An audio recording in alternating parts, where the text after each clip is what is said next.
जगह ना होने की सूरत में उस तरफ भी आप जा सकते हैं।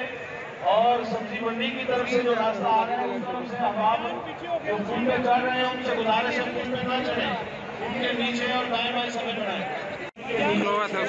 एक मिनट पीछे खड़े हैं वो आगे ना आए। हमजा दाता हुजूर के रास्ते की तरफ से आने वाले अहबाब जो हैं वो पुल के नीचे समय बनाए। मैं क्या से उत्थे खिलो के उरे मुंह कर। और जो अंदर जा रहे हैं पीछे दाएं बाएं जहां जहां जगह है वो भी मुकम्मल करें। रास्तों में ना खड़े हो, आने वालों को रास्ता दे दें। दाता हुजूर के रास्ते की तरफ से आने